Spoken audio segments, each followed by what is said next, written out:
Hi, Yvonne.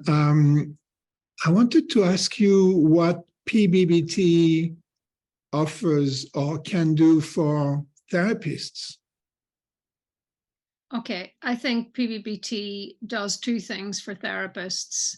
I think it makes them sharper viewers of a verbal system. I think it sharpens their lens on human behavior in a very, very powerful, precise, but succinct way, which then gives them a basis for the direction of their clinical work rather than just doing clinical work and not being anchored in a system.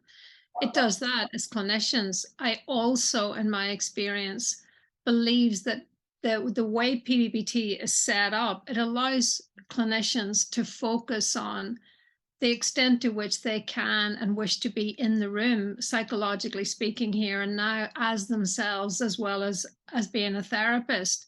So I think PBBT cares for its therapists and guides their own well-being and their own growth really to the same extent, if that's what they want, as it creates the opportunities for their clients to grow. So I think, of course, it makes them technically better clinicians, but it is also very important, PBBT, that it gives them the opportunity, for example, to say, perhaps I don't want to be a therapist anymore. Well, then perhaps you don't, but perhaps you do. And if you do, we want you to enjoy doing it, not just because of the outcomes, but because we want you to enjoy this part of your life. So it really does do both. They're both very important. And when you talk about uncovering the verbal system, a lot of it, of course, a lot of those derived relational responses, are automatic. They're unconscious at some level. So aren't you talking about what our colleagues in the psychodynamic world would call unconscious processes or unconscious self in some sense? Absolutely right. That is exactly, we obviously use different terminology, but for us, it is automatic in the sense that you've learned it so deeply.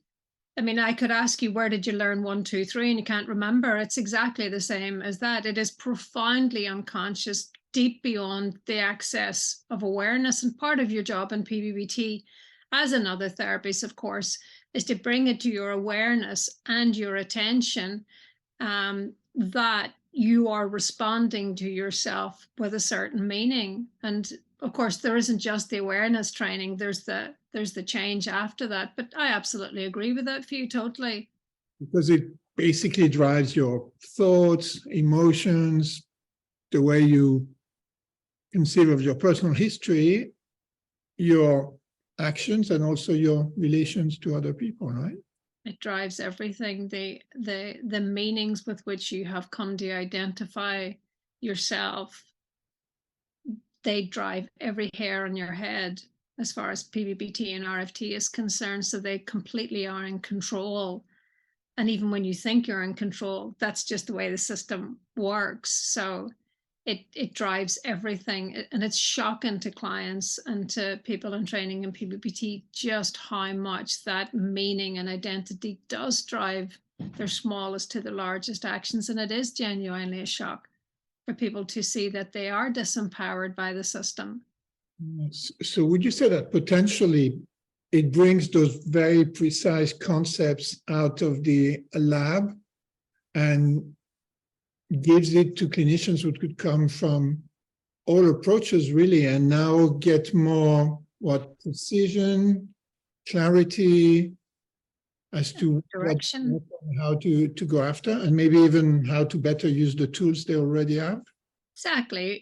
People use the tools that they're comfortable with. I mean, we train clinicians from all walks of life with all levels of experience. And one group doesn't have any more trouble with PBBT than the other. Clinicians come to you and they go, okay, I like my toolkit. I'm just not really sure why I'm using what I'm using. I think it works, but I don't really know why I'm using it. And what PBBT does is it gives you an analytic lens to show you why you need a certain tool to do a certain thing. And then you go into your toolkit and you pick out whatever tool that you're comfortable with, but that is going to do the job that you need. So there's no branch of psychotherapist or clinician that we ever thought, gosh, they really struggle with PBBT more than others. That's not the case. You've got your toolkit, and most clinicians, it's their analysis that worries them, and the link between their analysis and their toolkit. That's the bit where they feel uneasy and non-directed, and PBBT does that.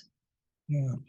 And my final question would be, of course, one of the very challenging issues for clinicians is how to work or problems around the therapeutic relationships. There's this concepts of transference, counter-transference, but they really relate to something very real and extremely difficult to deal with and even to think about. What does PBBT bring to that?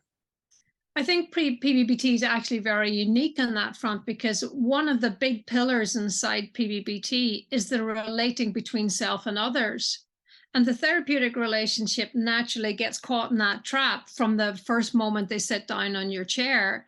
So as well as focusing what I mean to me, PBBT, because it's based on RFT and it's based on RFT's developmental research, fundamentally appreciates what I mean to me, in part, grew up with what I mean to you and what you mean to me. So that whole wing of PBBT that's focused on what we call self and other relating, the actual relating, the meanings that you have between you and others, that's like a core feature in PBBT from the very beginning. And so our job in PBBT is to look at that relating and to work out where are going to be the pitfalls for a therapeutic alliance. If someone relates to everyone better than me, that's in that therapeutic alliance from the minute they come in. So we identify those patterns of self-other relating, and we navigate our therapeutic relationships around them until we deconstruct them and then put our therapeutic relationship in a safe place. And in fact, PBBT often does that first. Before we even get into the self-relating, we navigate and build around that self-other relating to be absolutely sure that our alliance is based on a healthy pattern of meanings between you and me, and then trust and safety after that. So it also sounds, from the therapist's point of view, as kind of more comfortable and in some ways safer way to work on these, therapeutic relationship issues or pitfalls. It certainly does, because it's safer and more comfortable, because it tries as much as possible to alleviate the obstructions that create tension between the client and the therapist, and that create places where someone can't go, things they're afraid to say, how much honesty do I have here, how will they be able to cope with it? It navigates all those spaces by, I think, constructing a really solid ground for that stuff to sit on. And then they're less of a problem, but they would have been identified in the self-other relating. What does a client do when you get close? Lots of clients get uneasy when you get close, so it's very difficult to have a therapeutic relationship there. And so PBBT front ends itself with all of that to make sure that you can get close, but that both parties are safe at the same time. Excellent. Thank you very much for that. You're welcome.